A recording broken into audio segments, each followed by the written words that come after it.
All right. Well, I expected Sanders to grab the baby. She just took off running. She said, oops. Well, what a joy. Oh, no, don't come now. I didn't call you. I don't come now. No, man, what a joy it is to have Brother Justin and Miss Rebecca Shaw with us tonight. Missionaries to Montana. They are, they're going, well, okay, then. We're just going to do this in the middle. Okay. All right. There you go. You all right? But I lost a piece of paper. They are in, I don't know where at in Montana. It's somewhere out in Montana. I'm going to let you describe all of that here in just a minute. But it is an honor to have them here tonight. And to be honest, I completely forgot you were coming until I walked out here. I was like, hot dog, I'm not preaching tonight. So, Brother Justin, Miss Rebecca, come on and give us an update. And they are running a school out there. And is it hotter or colder in Montana than it is here right now? We're going to Montana, church. The Lord has done spoke. Here we go. Love y'all. Y'all give it a round of just happiness that they're here.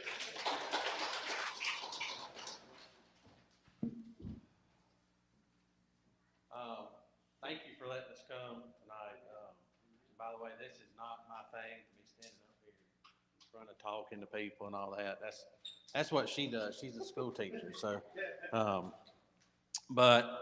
Justin, Rebecca, our kids are not here tonight. We have 4 kids, Addie, Kendall, Jake, and Judah.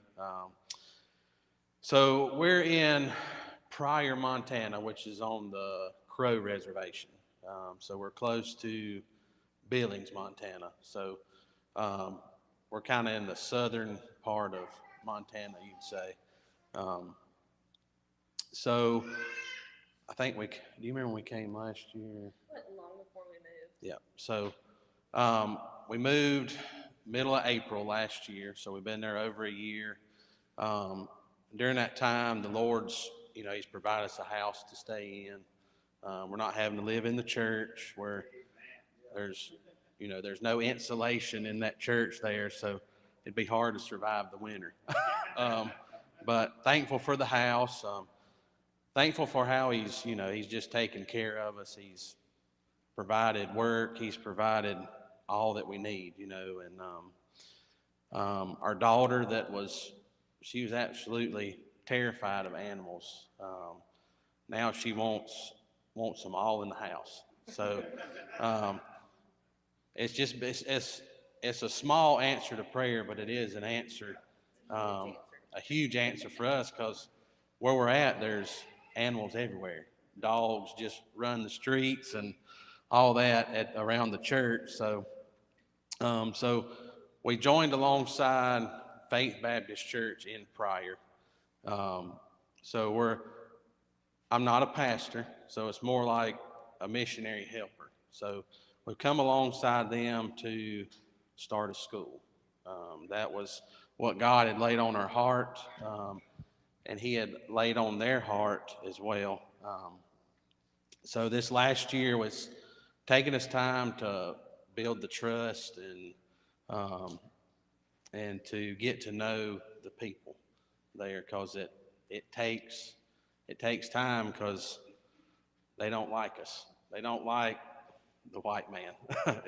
So, as you can imagine, they've lost a lot of what they had, so it takes that time to earn that trust and all that. And so through this, we've learned that a lot of them want to pull their kids out of the schools down there.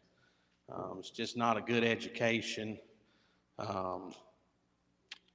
There's drugs in the school, alcohol in the school. I mean, it's not a good situation. So from that, a lot of them want to do homeschool, and they're not sure how to go about it. So originally our plan was to hope to start a full school to start with, but we're actually going to start with a homeschool.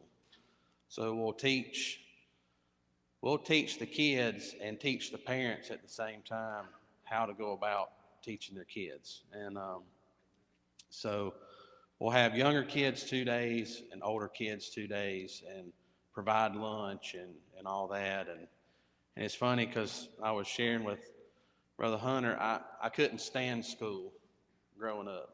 I hated it. but it's funny now that we're starting a school and I'm actually going to be helping teach some of the kids. So pray for the kids, as I'm going to be one of the teachers, because, but God will, He'll provide what we need and what I need to teach them. So, we're hoping to get that. We'll be started in September. They have a lot of events through August, so they start a little bit later in the year. My wife, she gave me notes because I'll forget what I want to say or need to say.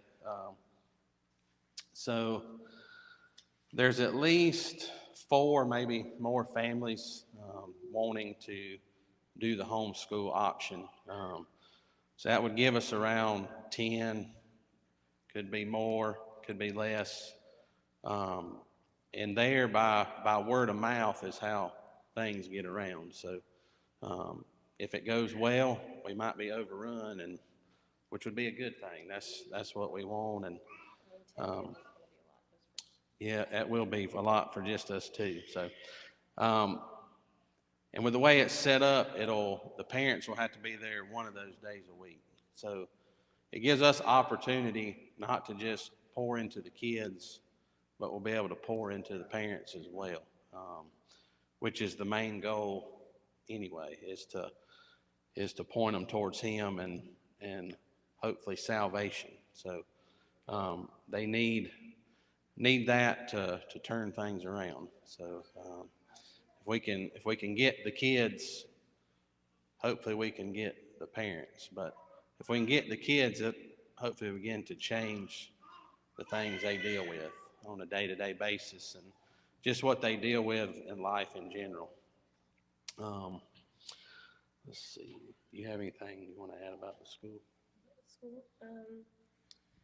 So our main goal in going out there to start the school, like he said, is reaching them while they're still young. But right now we only have, the adult service on Sunday mornings, and then we have lunch, and then we do a bus ministry and go pick up kids and have a children's church. And I would definitely say our children's church is by far bigger than our adult service. Since the end of March, we've reached or ministered to 48 different kids, where we only have a handful of Native adults that come regularly. So those 48 kids don't come all on the same Sunday, but that's just since the end of March. And so only getting to pour into them an hour a week, that's not going to, it may change one of their lives, 2 of their lives. We can't predict what God's going to do with that 1 hour a week. But by having a school, especially a full-time school, we can pour into them 1,000 hours a year. So we know with this co-op, that's not going to be 1,000 hours a year, but look how much time we can pour into them each week versus that 1 hour each week. And Justin was talking about getting them, breaking those chains and breaking those cycles. It is so different, not just on the Crow Reservation, out west in general. And Hunter and Samantha know how it is, but it's just dry. But then you add on to the reservation, these people are hopeless.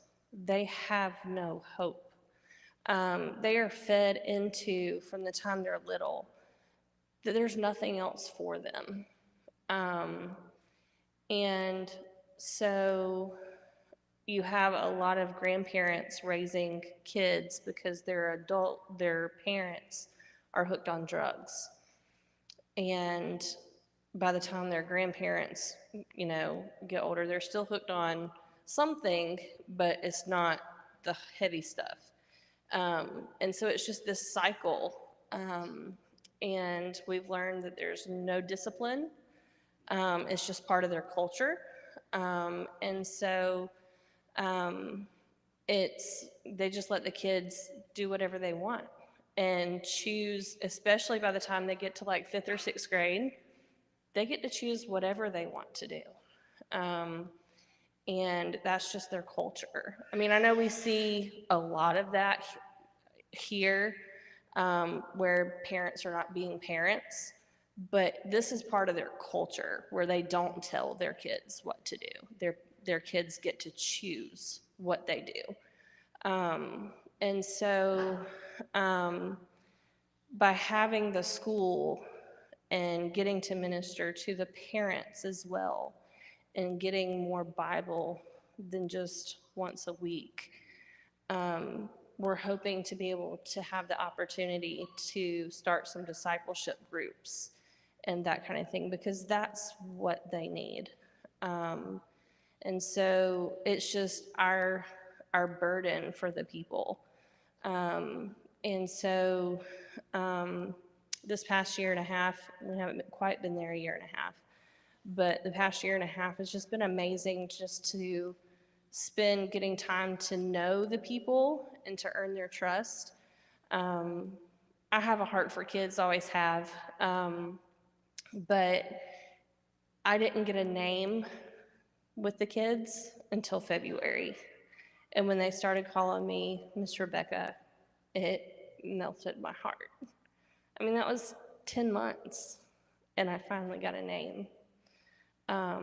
So it was hard for me to come here for 4 weeks, knowing that they weren't going to see me for 4 weeks, because they depend on that consistency. And so the last Sunday we were there, we only had 2 kids show up on the bus. And I was like, I don't get to tell them that we're not going to be here for 4 weeks. And so we rode around and did a video of the town. And some of the kids were out playing, and they recognized our car. And I rolled down the window. And they're like, Miss Rebecca, Miss Rebecca. And that just melted my heart. And so I opened the door and hugged them and told them, I was like, no, we're going to be out of town for almost a month. I was like, but I promise we're coming back.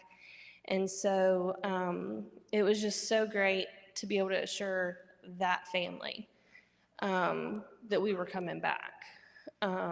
So I know that was more than what you asked me, but I mean, it's the kids need that consistency and need to know that you're coming back. And that was we met with a guy before we moved that was from the Crow Reservation, and he lives in Greenville.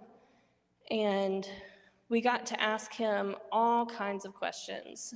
And he was raised in foster care, and he told us that was one of the biggest things, that it was always great to have church groups come in, but they never came back.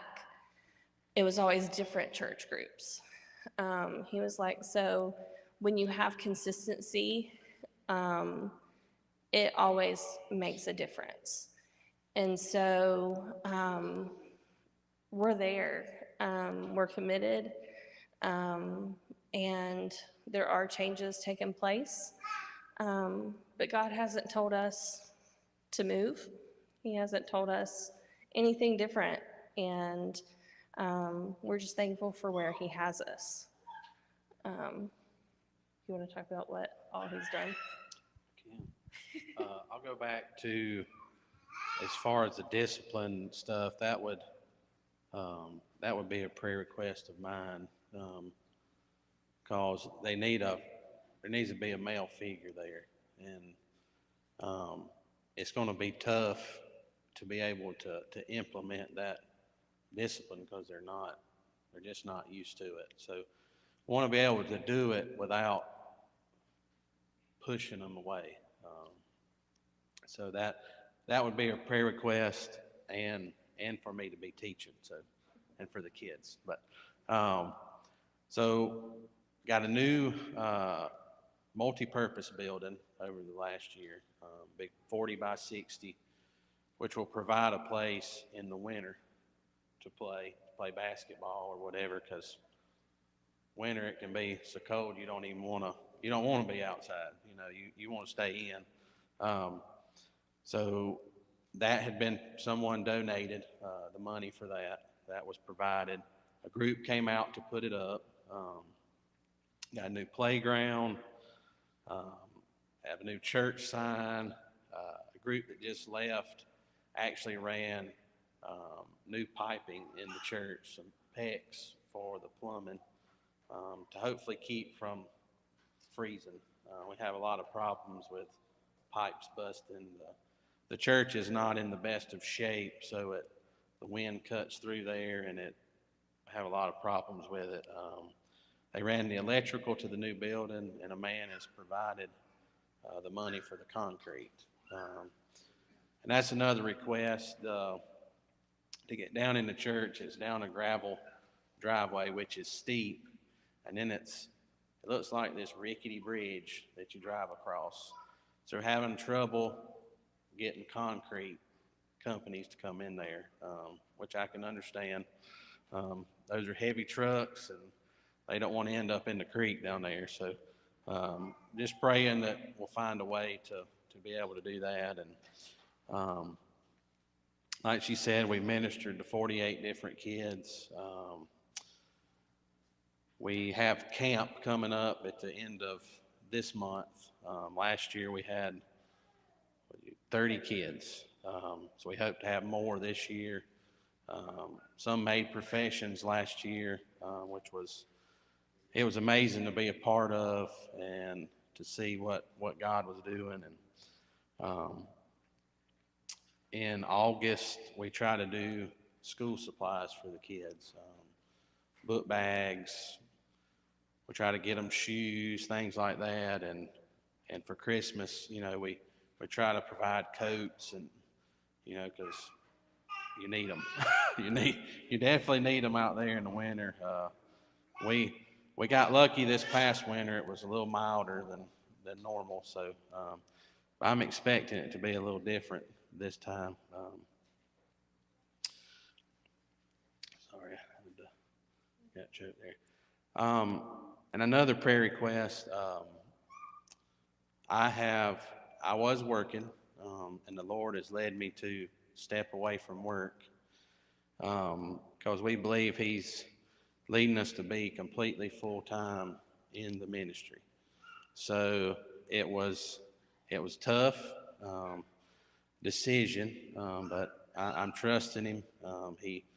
He's provided for us so far, and when we get back, and I've tried to do it here, but it just hadn't worked out like I wanted it to. But I'm going to be hitting the road, church to church, business to business, trying to raise support for us and for the ministry.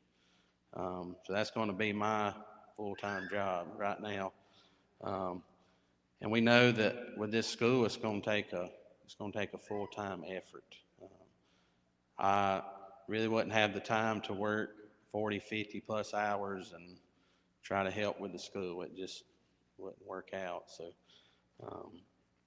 I know some find it like, man, that guy left a good job, but I did that to move up there as well, and he's taking care of everything. So a little nervous, a little scared, but that makes me rely more on him. So just trusting him to provide those funds, and I know he will. And you got anything else you wanted to add?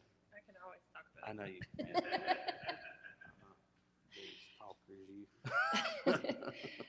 can. Talking about, just trusting Him with our finances and that kind of thing. A lot of people like to know what percentage you're at with your support and that kind of thing. We're right at 20% of our support. And that's for our personal support and the school. We have a long way to go.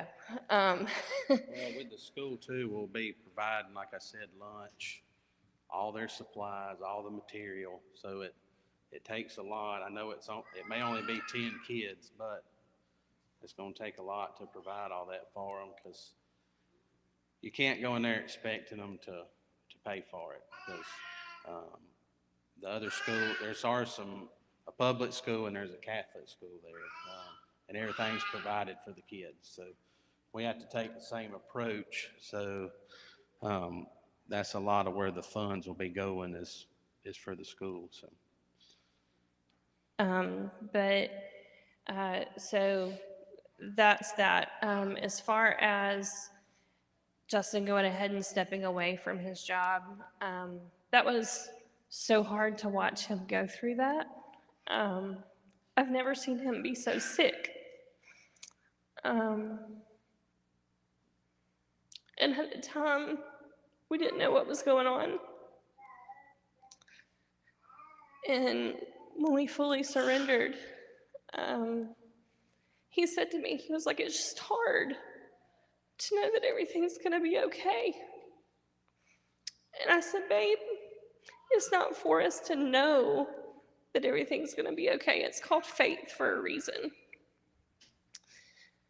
And it's so wonderful to be able to walk by faith. Do we know where rent's coming from next month? No. But God provides. We didn't know where it was coming from this past month. And we put it on a credit card and it got paid last week. You never know what he's going to do. But I want to challenge you, if you're not, our pastor at Temple this morning preached on tithing. And he said, I hate doing this. But if you're not doing something sacrificially, I don't want to say challenge God, but find a way to, their theme at Temple is, he must increase and I must decrease. It's amazing what happens when you find a way to let God increase and you decrease. It's amazing what happens in your life. It's not, and I'm not saying this so that you'll give to us. That's not why I'm saying that. I don't care. No, I don't care if we walk out of here and don't have a penny. I'm saying this for your benefit. It's amazing what God does. So, Pastor Hurt passed out challenge cards this morning just to take that, he must increase and I must decrease. And it was, if you already pray for 5 minutes a day, increase it to 10 minutes a day. Or if you already read a chapter a day, read 2 chapters. Find a way to increase your walk with him. You'll be amazed what happens. So, it's more visible what we're doing only because it's truly sacrificial. And it's visible. But there are ways that you can do it here too. And it's amazing what God does in your life when you do that and take that step of faith. And I just want to challenge you to take that step of faith and to increase your faith and to get closer to God. And he challenged us to put it on our refrigerator, that kind of thing, so it's visible to you. Because I promise you, the closer you get to God, the better you realize that he takes care of every little detail. There's nothing that we can do, but he takes care of everything. So I'm so thankful that you let us come. God is truly blessed where we are. And like I said, there are changes coming where we are. And Pastor Hurt preached, I think it was the first Sunday we were there, about divine interruptions. And we're definitely in a pattern of divine interruptions. But it was about the woman who touched his robe, or his robe, and he stopped and asked who touched him. He knew who touched him, but he wanted everybody else to know what had gone on. So it's all about us stopping and realizing what God's doing around us. So I just want to challenge you to take the time to stop and smell the roses, smell what God's doing around you, and take the time to get closer to Him. Share requests before we head down, but again, I appreciate you letting us come up and taking time to share. And if you just be in prayer for us as we head back Saturday, and in the days ahead, as she's mentioned, some change coming, and but it didn't take him by surprise, so we're not worried about it. Just pray for the next steps. Pray for us as we travel to raise more support, and pray for those kids that come into the school, that there can be a change there. And I want to share a verse. So, as far as talking about Him providing, I've come to the Philippians 4:19, and it says, "But my God shall supply all your need according to His riches and glory by Christ Jesus." So that's what I've been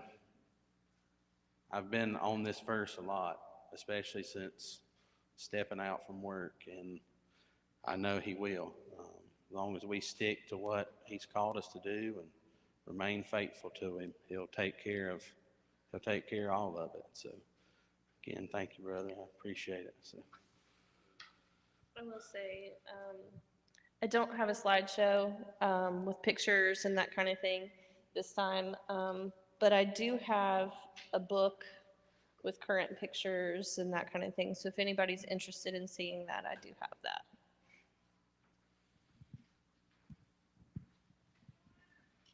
Thank you, buddy. Yeah, y'all give them a round of applause right there. Hallelujah. Well, obviously, we're not taking up a dime for them. I'm just kidding. You're going away with more than a penny. The Lord done put a number on my heart. I want to encourage y'all. I have been out west, and I know what it's like. And there were many months where Sam and I were looking at each other at the kitchen table, wondering, how are we going to do this? I mean, it's not just a job or a hobby. It is a passion, and it is your life.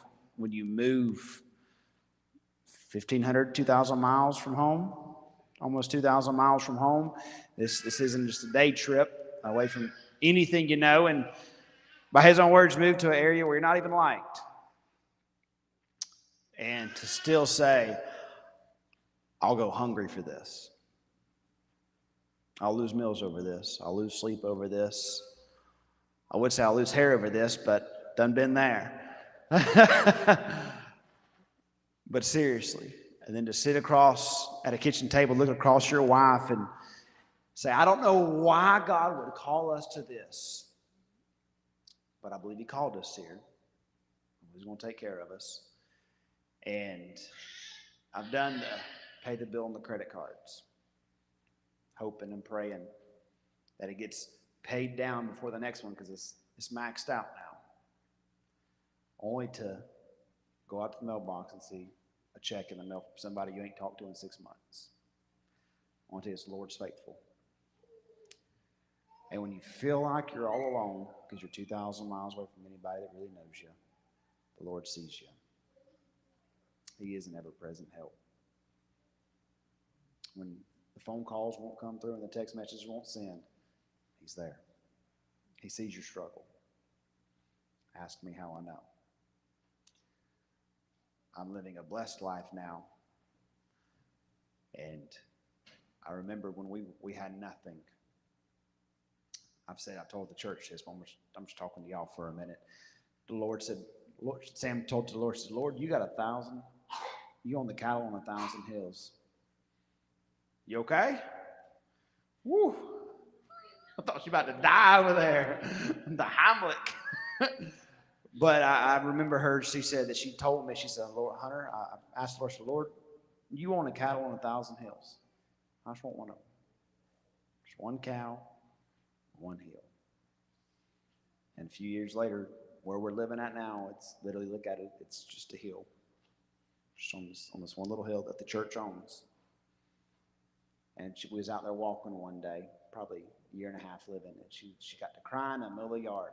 I said, what's wrong with you? She said, the Lord gave me my hill. The Lord sees you. So you say, preacher, I didn't bring no cash. That's all right. You can give online. We'll do it through special offering. There's a special offering tab, right, Amber? There is a special offering tab. Give through the special offering tab, give cash, give check, and we'll make one big donation out to them. Every penny you get is gonna go directly to them. And my phone vibrated halfway through. Brother Travis, our head deacon, said we need to give 10 of our bags, our school bags we've been raising. We're raising 100 school bags for kids in our area who ain't got nothing. And he said we need to give 10 bags, and it's a book bag with all the supplies and all the good stuff in it. Which one give to you? To give them 10 kids. I know that ain't going to cover the whole year, but it'll start you. So, all right. Here's what we're going to do. If you do have cash, Logan, come here. Take this to the back. If you have cash or check, just write it out to Friendship, put on the note. The Shaws, S-H-A-W-S, S-H-A-W-S, and we'll give every penny of that to them. And if you want to give online, just give on to special offering, and we'll cut them a check. When are you guys heading back to Montana? Saturday. If you ain't got it today, but you get paid tomorrow, put it in there, and we'll get a check to you before you leave, all right? And if I miss you, well, I guess I'll just have to suffer and drive out to Montana this fall and shoot a muley. But, y'all saw it. Thumbs up. Y'all just don't give until Sunday, okay? But I love y'all.